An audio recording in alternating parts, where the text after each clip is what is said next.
হুঁশ ফিরতেই অভিজ্ঞান দত্ত রানার divorce paper ছিঁড়ে মোনালিসাকে কঠিন জবাব দিল বিহান। বুঝিয়ে দিল সে শুধু কম্পাসকেই ভালোবাসে। কম্পাস ধারাবাহিকে দেখা যায় ঋতুজা বারবার করে মোনালিসা এবং অভিজ্ঞান দত্তকে বলতে থাকে তার ছেলে বিহান শুধু তার স্ত্রী কম্পাসকেই ভালোবাসে। তাই মোনালিসা যেন বিহানের জীবনে বাড়াবাড়ি না করে। কিন্তু অভিজ্ঞান দত্ত বাড়াবাড়ি চূড়ান্ত পর্যায়ে পৌঁছে যায় এবং ঋতুজাকে বলে যে আপনার ছেলে বিহান কম্পাসকে ডিভোর্স দিতে চাই।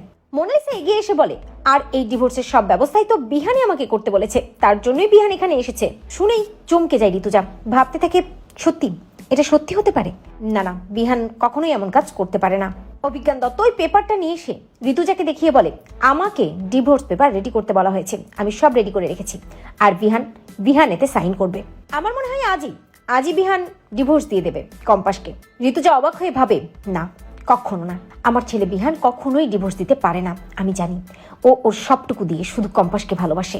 মোনালিসা যখন ডিভোর্স পেপারটা হাতে নিয়ে বারবার একই কথা বলতে থাকে বিহান নিজেই সব ব্যবস্থা করতে বলেছে এবং বিহান ডিভোর্স দেবে কম্পাসকে, ঠিক তখনই বিহানের হুঁশ ফেরে। বিহান বিছানা থেকে ওঠে এবং ওই পেপারটা দেখেই কম্পাসকে ডিভোর্স দেওয়ার কথা শুনে বিহান প্রচন্ড রেগে যায়।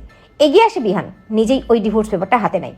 মোনালিসা ভাবতে থাকে যে বিহান তো তাকে বলেইছে কম্পাসকে ডিভোর্স দেবে, নিশ্চয়ই সাইন করে দেবে। কিন্তু বিহান ওই ডিভোর্স পেপার হাতে নিলেও সাইন করে না, বরং ওটা টুকরো টুকরো করে ছিঁড়ে মোনালিসার মুখে ছুঁড়ে দেয়। কঠিন জবাব বিহান সবার সামনে দিয়ে দেয়। অন্যদিকে ঋতুজা খুশি হয় বিহানের আচরণে। তো বন্ধুরা, তোমরা এটাই চাও তো এভাবেই যেন নিজেই ডিভোর্স পেপার ছুঁড়ে মোনালিসা আর অভিজ্ঞান দত্তকে নিজেই জবাব দিয়ে দেয় বিহান? কমেন্ট করে জানাতে ভুলো না।